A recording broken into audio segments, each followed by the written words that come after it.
एक बार जगन्नाथ महाप्रभु जी के मन में आया, क्या हम पूरे दिन खड़े रहते हैं रत्न वेदी पे, पुजारी लोग बेचारे भोजन बना के लाते हैं, माली लोग सब्जी प्रकट करते हैं, पुजारी लोग बना के लाते हैं, पुजारी ही पवा देते हैं, हम क्या करते हैं? कुछ भी तो करते नहीं, बिना मेहनत के खड़े हैं यहाँ पर। हमको परिश्रम करके भोजन करना है। तो भगवान श्री जगन्नाथ जी के एक परम भक्त हुए श्री माधव दास जी। क्या नाम था? माधव दास। माधव दास जी भगवान के सखा, पंच सखा हुए श्री जगन्नाथ जी के, उनमें एक श्री माधव दास जी, बलराम दास जी, माधव दास जी, और ऐसे नाम हैं पंच सखाओं के। तो माधव दास जी सामने खड़े थे, दर्शन कर रहे थे महाप्रभु जगन्नाथ जी का। श्री जगन्नाथ जी बोले हमको बड़ी चिंता हो रही है। माधव दास जी बोले क्या हो गया? हम पूरे दिन खड़े रहते हैं, यहाँ पे बैठे रहते हैं, ना हिलते हैं ना डुलते हैं, बस साल में एक बार रथ यात्रा करते हैं, बिना मेहनत के हम खा पी रहे हैं, हमको बड़ा अनुचित लगता है, मेहनत करके खाना चाहिए। माधव दास जी बोले आप कितनी मेहनत करते हो? पूरे विश्व भर में लोग बाग जहां भी आपका आराधन करते हैं, बुलाते हैं, आप पहुंच जाते हो, उनके दुख दर्द दूर करते हो, उन पर कृपा करते हो, कितना तो परिश्रम करते हो ना। ये परिश्रम नहीं है हमारे लिए, परिश्रम थोड़ा मेहनत करें। माधव दास जी बोले क्या करना है बताओ? बोले ये माली लोग सब्जी उगा देते हैं, रसोई में आ जाती है बन करके हंडियों में, हमारे सामने भोग लगता है, हमको लगता है हमें मेहनत करके खाना चाहिए, हम स्वयं जाएंगे और स्वयं जाकर के सब्जी तोड़ के पाएंगे। बोले आपको गुंडीचा तक जाने के लिए तो एक रथ बनाना पड़ता है, उस रथ को बनने में 3 महीने लगते हैं। नंदी घोष रथ अभी कल वसंत पंचमी से शुरू हो गया निर्माण कार्य। आज देखो जगन्नाथ जी के रथ की एक सामग्री भी आई है, जय हो, जो सूचिकार और ये जो कील लगती है जगन्नाथ जी के रथ में, हम पे तो खूब सारी सामग्री जगन्नाथ जी के प्रसाद आ जाते हैं। जय हो, इनका भी सौभाग्य है कि निर्जीव होते हुए भी ठाकुर जी इनको सेवा में लेते हैं। हम जीवित हैं तब भी नहीं ले रहे हमको सेवा में। तो महाप्रभु जगन्नाथ जी बोले माधव दास जी मेरी इच्छा हो रही है। बोले क्या? मेहनत करके भोजन करना है। बोले क्या करोगे? बोले चोरी करने जाएंगे। माधव दास जी बोले वाह, अरे ऐसी मेहनत करोगे चोरी करके खाओगे? बोले बहुत दिन हो गए यहाँ जगन्नाथपुरी में, जब से हम भगवान बन के बैठ गए धामों में, तब से हमारी चोरी वोरी सब छूट छाट गई है। व्यक्ति को अपना स्वभाव नहीं छोड़ना चाहिए। माधव दास जी बोले जय जय, दुनिया जगन्नाथ बोलती है आपको, कितनी ओछी लगेगी बात बताओ, हैं? इतने बड़े नीलाचल पर्वत पर बैठे ठाकुर जी चोरी करने जाएंगे अब? ठाकुर जी बोले मुझे नहीं पता, मेरा मन कर रहा है, बहुत जोर से मन हो रहा है मेरा, मुझे चोरी करनी है। तो क्या चुराओगे? बोले बगीचे में जाएंगे राजा के में, हमने यहीं से देख लिया है, बढ़िया बढ़िया कठेल लगी है वहां पर, तोड़ ताड़ के खाएंगे बढ़िया प्रेम से। माधव दास जी बोले तो आपको किसने रोका? चले जाओ। बोले ऐसे कैसे? अब हम ब्रज में थे तो मधुमंगल, श्रीदामा, तनसुखा, मनसुखा, धनसुखा हमारे सखा थे, उनके संग में चोरी करने जाते थे, अब यहां किसको लेके जाएं साथ में? माधव दास जी बोले तो किसी को 2-4 लोगों को बोल देता हूं मैं कि भाई ठाकुर जी को चोरी करवा लाओ। और आप चोरों को क्या ढूंढ रहे हो? बगल में आपके बहन भैया खड़े हैं, सुभद्रा जी, बलभद्र, इनसे कह दो यही चले जाएं, चोरी करवा लाएंगे। जगन्नाथ जी बोले इनको तो पता भी नहीं चलनी चाहिए। क्यों? देख नहीं रहे हो ये बड़देव हैं? जब बलराम जी को बड़देव कहते, बड़देव ही कहते हैं। हाँ, बड़ो ठाकुर, होठ घुमाओ फिर बोलो बड़ो ठाकुर। उड़िया और बंगला की एक्सेंट तभी निकलेगा, बड़ो ठाकुर, बड़े ठाकुर नहीं, बड़ो ठाकुर। तो बड़ो ठाकुर है। जगन्नाथपुरी में प्रसिद्धि है इस बात की कि आप जगन्नाथ जी से प्रार्थना करो किसी कामना की पूर्ति के लिए, और जगन्नाथ जी यदि पूरी नहीं करें तो अगले दिन बलराम जी से कहो देख लो ये कालिया ठाकुर हमारी बात नहीं मान रहे हैं, देख लो बड़ो ठाकुर हमारी बात, तो बलराम जी तुरंत उस काम को पूरा करवाते हैं, बड़ो ठाकुर। इसलिए जगन्नाथपुरी के लोकल लोग तो जगन्नाथ जी से कम बात करते हैं, बड़ो ठाकुर से ज्यादा कहते हैं। आप ही संभालो, राजा वही हैं, हमारे ब्रज के राजा भी श्री दाऊ दादा हैं, और कह दिया जाए तो कोई अतिशयोक्ति नहीं, द्वारिका के और जगन्नाथपुरी के भी राजा तो श्री दाऊ दादा ही हैं। दर्शन करने सब ठाकुर जी के आ रहे हैं, पर व्यवस्था पूरी तो दाऊ दादा ही संभालते हैं कि लाला के सब दर्शन करें।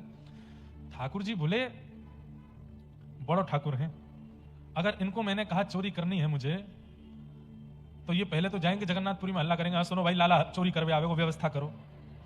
पूरी जगन्नाथपुरी व्यवस्था में लग जाएगी। कठेल जो 20-20 फीट 40-40 फीट ऊपर होंगे वो अपने आप ही नीचे आ जाएंगे 5-5 फीट पे, दाऊ दादा के भय के कारण कि लाला ऊपर नहीं चढ़ेगा, नीचे आ जाओ।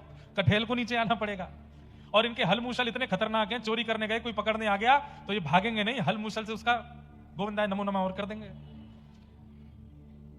इसीलिए व्रज की चोरी की लीला में दाऊ दादा साथ में नहीं है। आप लोग परसों से कथा सुनेंगे कि दाऊ दादा की एंट्री कब होती है? जब ठाकुर जी वृंदावन पहुंच गए, जब कालिया नाग दहन, कालिया नाग मर्दन करते हैं, आदि आदि लीला करते हैं, खेल कूद में दाऊ दादा है, चोरी में दाऊ दादा नहीं है साथ में।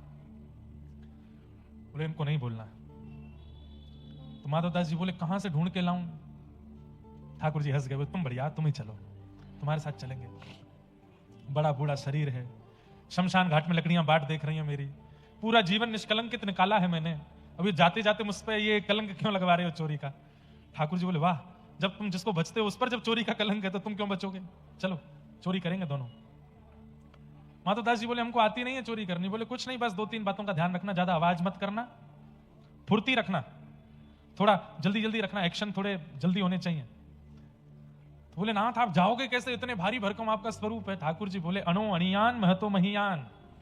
बोले हम चाह लें तो इतने भारी हो जाएंगे कि 1000 लोग भी नहीं उठा पाए, और हम चाह जाएं तो पतले से सुदामा भी हमको गोदी में उठा के चल देंगे। हम तो अणु से अणु के समान हो जाते हैं। आप बस प्रतीक्षा करो, हम आते हैं। रात्रि का समय हुआ। महाप्रभु जगन्नाथ जी एक छोटे से बालक का रूप धारण करके, बड़े बड़े नेत्र हैं, बड़ा बड़ा मुख है, वैसे ही हैं देखने में बिल्कुल, बस छोटे से बालक बन गए हैं, छोटा सा स्वरूप धारण कर लिया है। जय बड़ी कृपा, जय।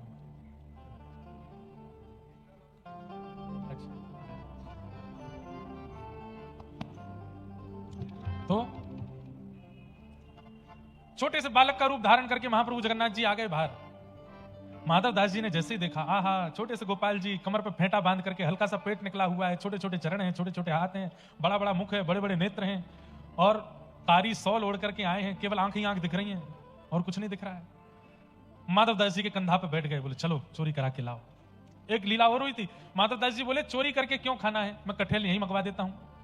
तो जगन्नाथ जी ने कठेल मंगवा करके, सब्जी बनवा करके पाई, और बोले माधवदास पा लिया, स्वाद आ गया? बोले हाँ बहुत स्वाद। बोले अब तू चोरी वाले कठेल को पाना, इससे ज्यादा स्वादिष्ट होगा वो, इससे भी ज्यादा स्वाद आएगा उसमें। और ठाकुर जी पहुंच गए राजा के बगीचे में।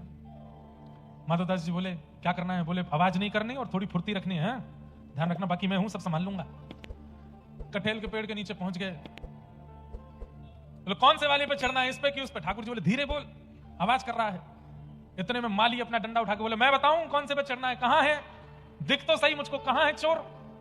ठाकुर जी बोले देख ये माली हमको पकड़ लेगा, घना बड़ा बगीचा है, घने जंगल है, थोड़ी धीरे धीरे बोलो, फुर्ती रखो थोड़ी। बोले अब क्या करें? बोले मैं नीचे पीताम्बरी खोल के बैठा हूं, तुम ऊपर चढ़ जाओ, ऊपर से कठेल फेंकना नीचे, नीचे धम्म नहीं करना चाहिए, आवाज होगी, मैं पीताम्बरी में ले लूंगा। माधवदास जी बोले मैं चढ़ता हूं ऊपर। माधवदास जी चढ़ गए ऊपर। खूब ऊपर चढ़ने के बाद ऊपर कठेल देख के उनको पता नहीं चले कौन सी वाली पकी है कौन सी कच्ची है। तो ऊपर से बोले हे महाप्रभु कौन सी वाली तू इनमें से? ठाकुर जी बोले चढ़ो रहे ऊपर, मैं जाऊं यहां पे। भागे वहां से, ठाकुर जी तो भाग गए। माली आए, बोले मैं बताऊं कौन सी, आ जा नीचे आ। माधवदास जी धीरे धीरे नीचे उतर करके आए। माली ने 2-4 डंडे घुमा दिए, उसको क्या पता ही माधवदास जी हैं। माधवदास जी राजा के गुरु हैं, जिस राजा का बगीचा है उसके गुरु जी हैं माधवदास जी।